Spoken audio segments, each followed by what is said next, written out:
kung ano ang kanyang relasyon sa namatay na Jose Maria Basa? Nabasa ko po na uncle. Uncle niya. Uncle niya po. Okay. Dito po, nakita natin na si Attorney Fortun dinikit ang letter ni Ana Basa kung saan sinabi niya na namatay. Ang private complainant po ba dito na sa Mrs. Cristina Corona, sinabi po ba niya na ang kanyang uncle o tiyo ay namatay? Wala po akong nabasang ganun. Sapagkat sa ibang kaso, marami po kasing kaso ang mga basa. At sa isang kaso, meron pong sinabmit si Mrs. Cristina Corona na kung saan sinabi niya na si Jose Maria Basa ay namatay noong August 2002. Objection, Your Honor. This is not part of the records No, that the witness... allow the witness to answer. All right. August 2002. Counsel, I would like... Counsel, I warn you once more.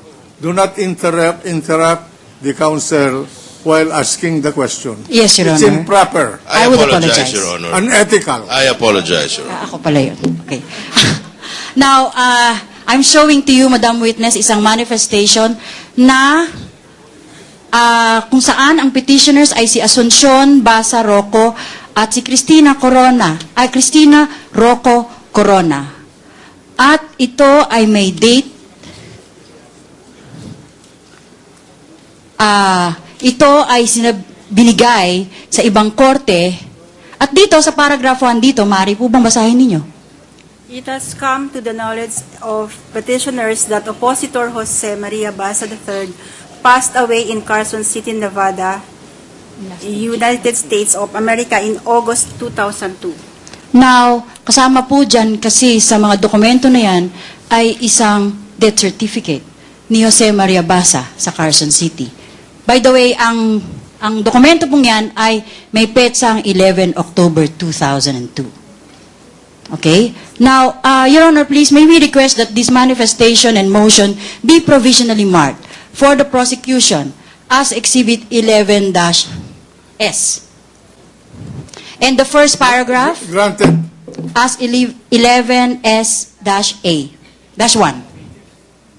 It consists of 5 pages.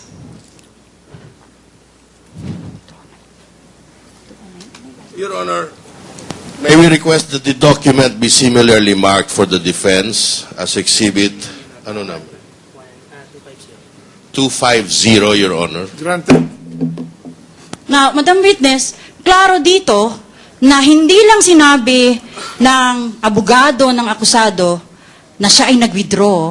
Sinabi niya rito na base sa impormasyon ng kanyang anak, namatay ang kanyang ama.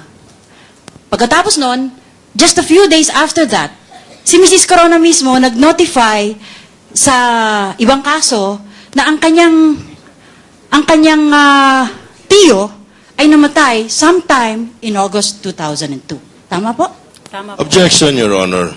What is the ground of the objection? The objection, Your Honor, is it's immaterial. It has nothing to do with the competency of the witness, Your who is Honor. the branch clerk in Let Quezon the City. witness answer. Already answered, Your Honor, please. That there was actual notice given not only by the accused and counsel, but also by the private complainant herself, Mrs. Cristina Rocco Corona. The actual death The actual death of the accused, Jose Maria Basa, happened when? on August 29, 2002, Your Honor, in Carson City, Nevada. Okay. Now, Mr. Witness, Madam Witness, I'm sorry, sinabi niyo na nagkaroon ng writ of execution. Yes, ma'am. Now, nagtataka lang po ako. Kasi kung may notice na po ang korte at mismong ang private complainant dito na si Mrs. Cristina Corona ay alam na ang akusado mismo ay patay na, paano ho magkakaroon ng iba pang proseso laban sa akusadong si Jose Maria Basa? Objection, Your Honor. The question is misleading because Let the witness answer.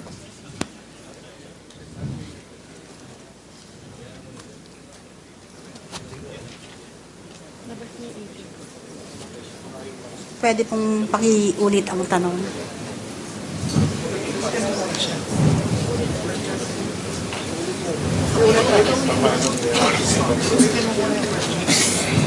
Ibalik lang natin, Madam Witness, para mas klaro. Yung motion for reconsideration natin, ang petsa ay, ang motion for reconsideration natin,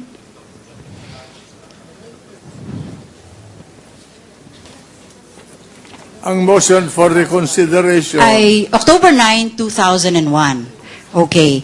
Ang order granting the writ of execution based on the motion for issuance of writ is April 24, 2003. In the middle of all these things, sa gitna ng mga pangyayaring to, at bago nagkaroon ng issuance ng writ of execution, nagkaroon ng notice of death, después, ang akusado dito mismo ay patay na.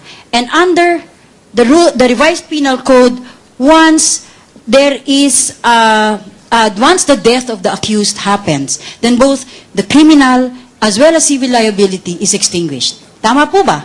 Tama po. Then, kung ang notice of death ay ibinigay na sa korte, paano po nangyari na nagkaroon pa ng writ of execution? Di po ba dapat, under the rules of court, ang dapat na pong mangyari, ang private prosecution, for example, dapat na mag-submit ng separate action para sa civil indemnity na 500,000 piso. Nangyari po ba yon sa kasong ito? Nagkaroon ba ng filing ng separate case dahil sa pagkamatay ni Jose Maria Basa? Wala po.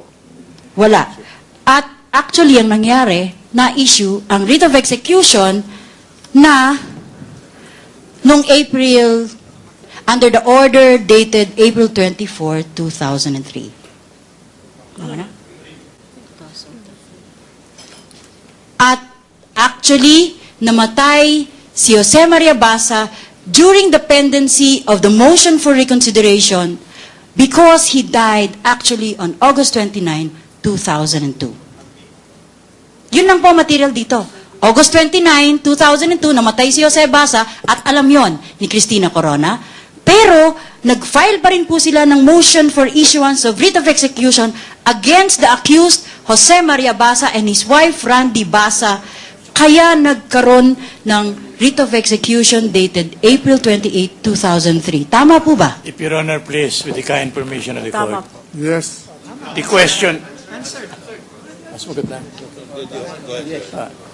The question, Your Honor, should have been addressed to the judge of record. He is merely a clerk of court, Your Honor. Well, He he's, is merely implementing... Yes, Your Honor. he's under cross-examination. If she knows the answer. She already answered, Mr. Justice Cuevas, and also you would just like to point out that the witness in this case is not an ordinary witness. That's correct, She is but, a lawyer. She is the branch clerk of ORT of Branch 216 Quezon City. Therefore, not only does she have custody of all the records in this case, she would also know the basic rules, not only of the penal code, Yes, but Your- also of the rules of court. May we reply, Your Honor, with the kind permission of the court? Go ahead. That may be correct, Your Honor, but being merely a clerk of court, he has no power nor any authority to prevent the judge from acting one way or another, either denying or granting it. There is a decision in this case. There was a motion for reconsideration. It was denied, and therefore the decision became final. This is not- You're questioning the competence of the witness? insofar as the issue of why the execution continued, Your Honor, because that is not within her control. But this Your is your own witness, Mr. The- Justice. Yes. The question is only asking for facts. No, that's not... Whether there was a writ of execution issued after death. That's a factual issue. No, that is not the question, Your Honor. The question, with due respect, Your Honor. What was the question? The question was, why was there a writ of execution issued even after the death of the accused, Your Honor? Because apparently they are of the theory that the moment the accused died, the case is... Let the witness answer if she knows. Already answered. Ano, sir? What was the answer? She answered yes. That, Yes? Yes, tama what? po na in-issue ang writ of After the execution. death. Oh, After the death. oh. Now, one final point, just to make things very clear. Madam Witness, you said a while ago that the motion for reconsideration was denied. And this Yes, ma'am. is in the order of the court dated September 2, 2002. Tama Admitted, po? admitted, Your Honor. Admitted. Now, kanina sinabi nyo rin na nagbigay ako sa inyo ng mga dokumento na nagsabi na August, si Ana Basa sinabi yung tatay niya namatay. At sinabi rin mismo to ni Cristina Corona na ang uncle niya ay namatay. This date is on August 29, 2002. I think the last question I will pose on you is very, very simple. Does the date of August 29, 2002 come before the date of September 2, 2002, which is the date when the order of the motion for reconsideration was resolved? It's a matter of judicial note. If Your Honor, please, that's a This matter is of a very judicial simple notice. question. Let the witness answer. Yes, ma'am. Then we have no further questions for this witness, Your Honor. Oh, recross. No redirect, Your Honor. Redirect. Okay. The witness. Are there no more questions?